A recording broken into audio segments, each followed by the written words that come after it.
Assalamualaikum warahmatullahi wabarakatuh. Selamat malam warga Nusa Tenggara Barat yang tercinta. Izinkan kami mewakili gugus tugas percepatan penanganan COVID-19 Nusa Tenggara Barat menyampaikan update COVID-19 Nusa Tenggara Barat pada hari ini, Minggu 7 Juni tahun 2020.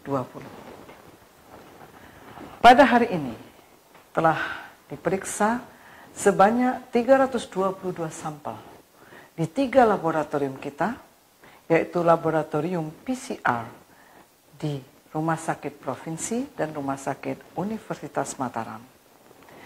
Pemeriksaan di laboratorium tes cepat molekuler Rumah Sakit Kota Mataram. Dari 322 sampel yang diperiksa, telah terbukti negatif 303 sampel. 5 sampel adalah evaluasi ulangan bagi pasien yang dirawat dan masih positif. 14 sampel terkonfirmasi positif. Mereka berasal dari Kota Mataram 9 orang, Lombok Barat 3 orang, Lombok Tengah 1 orang, dan dari luar provinsi 1 orang. Sehingga kasus positif pada hari ini total 822 orang dengan positif rate 10,8%. Sejak 3 hari yang lalu selalu kita ketemukan kasus-kasus luar provinsi. Hari ini kita ketemukan kasus luar provinsi yang berasal dari Jawa Timur. Pelaku perjalanan yang datang berkunjung ke Pulau Lombok, kemudian dalam perjalanan diperiksa dan dinyatakan positif COVID-19. Artinya, bagi para pelaku perjalanan tetaplah waspada bahwa mungkin rekan perjalanan Anda adalah orang yang bisa menularkan COVID-19 kepada Anda. Hari ini pasien yang sembuh jauh di atas pasien yang positif. Hari ini telah sembuh 33 orang pasien. Berasal dari Kota Mataram 13 orang, Lombok Barat 12 orang, Lombok Tengah 3 orang, Lombok Utara 4 orang, dan Lombok Timur 1 orang. Dengan tambahan 33 pasien yang sembuh, hari ini total 382 orang pasien sembuh atau 46,5%. Kabar duka datang hari ini dari Kota Mataram. Seorang ibu berusia 52 tahun hari ini meninggal dunia. Sehingga total pasien yang meninggal sampai hari ini menjadi 23% atau 2,7%. Sampai hari ini ada 417 orang pasien yang masih dirawat di semua rumah sakit, baik rumah sakit rujukan pertama, kedua, dan rumah sakit darurat di seluruh Nusa Tenggara Barat. Hasil tracing kontak para petugas kesehatan bersama tim gugus tugas di desa dan kecamatan hari ini bertambah PPTG atau pelaku perjalanan tanpa gejala sejumlah 92 orang. Sehingga dari Februari sampai sekarang ada 61.714 orang pelaku perjalanan yang masuk di NTB. Dan yang masih melakukan karantina mandiri adalah sejumlah 1.907 atau 3,1%. Jumlah orang tanpa gejala yang merupakan kontak dengan pasien konfirmasi positif berjumlah 124 orang. Sehingga total menjadi 8.252 orang, dan yang masih dalam pemantauan sejumlah 2.645 orang atau 32%. Hari ini orang dalam pemantauan bertambah 81 orang, sehingga total menjadi 6.161 orang, dan yang masih dalam pemantauan 438 orang atau 7,1%. Jumlah pasien dalam pengawasan bertambah 17 orang. Total menjadi 1.481 orang dan yang masih dalam pengawasan baik di rumah sakit maupun di sarana karantina adalah 665 orang.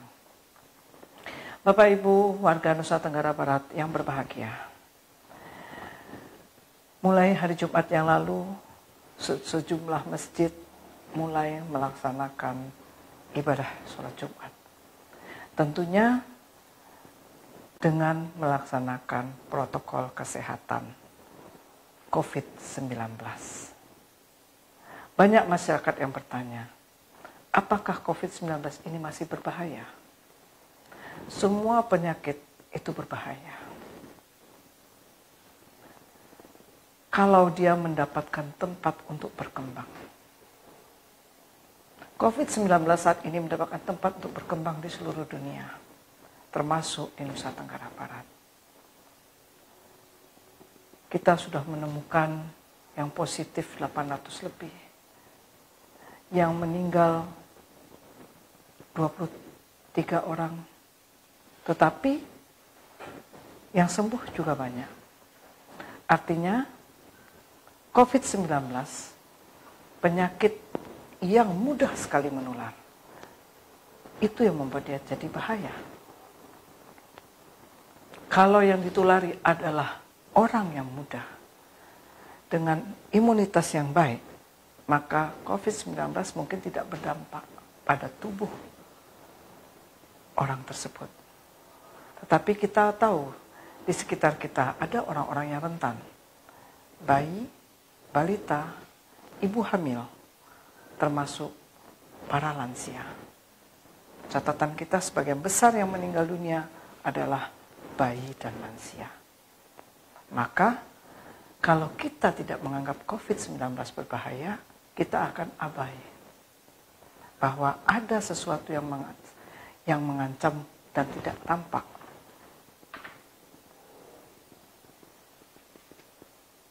COVID-19 mempunyai daya serang terhadap paru-paru yang luar biasa. Itu bedanya dengan flu biasa. Seorang yang terkena diabetes bisa kena flu selama 7 hari dan sembuh kembali. Tetapi seorang yang kena diabetes tidak terkontrol, terkena COVID-19, dalam waktu yang singkat dia akan jatuh dalam keadaan yang paling buruk dan akhirnya meninggal dunia. Maka kesimpulannya COVID-19 berbahaya terutama bagi orang-orang yang rentan. Bayi, balita, ibu hamil, dan para lansia. Siapa yang menulari mereka? Orang-orang tanpa gejala yang mungkin menganggap COVID-19 tidak berbahaya karena dia tidak merasakan gejalanya.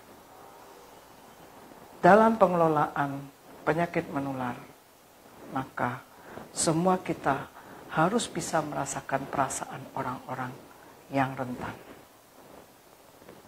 Mungkin kita tidak bergejala, tetapi batasi diri kita untuk tetap mengikuti protokol COVID-19 agar orang-orang yang rentan tidak mendapatkan penyakit dari kita.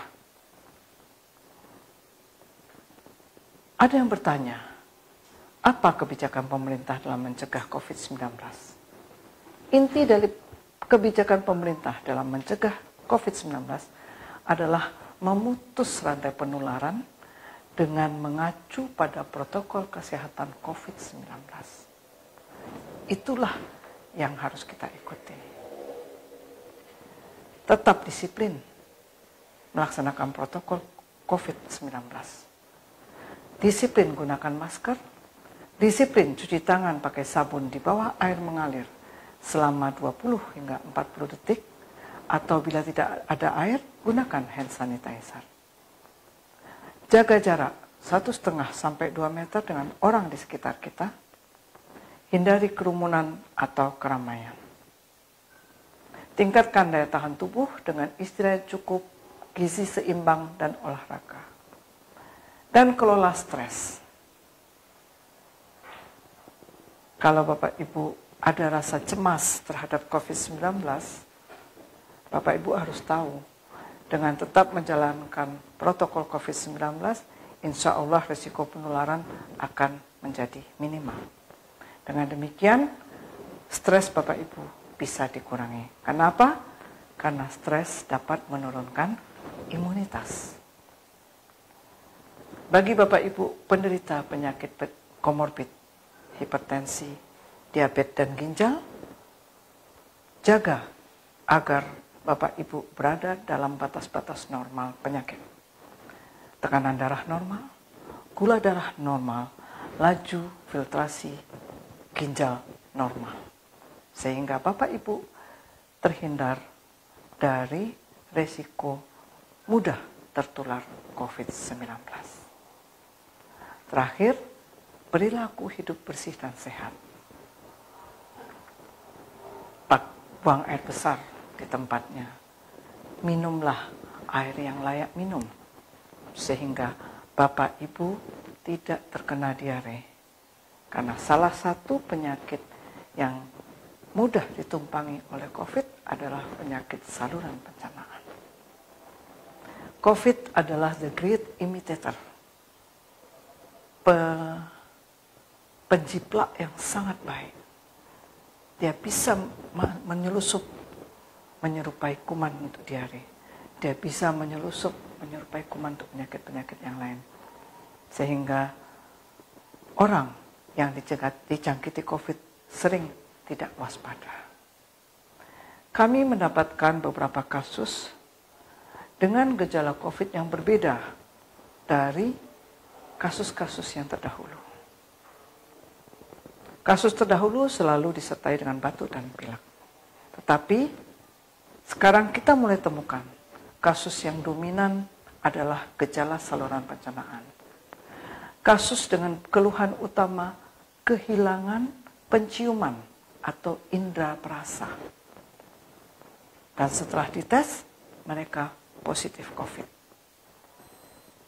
Itulah kemunculan dari the great imitator COVID-19. Tidak untuk ditakuti, tetapi kita harus waspada.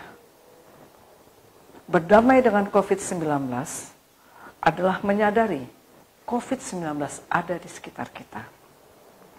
Maka kita harus tahu cara untuk mencegah agar tidak tertular, yaitu dengan menjalankan protokol kesehatan COVID-19.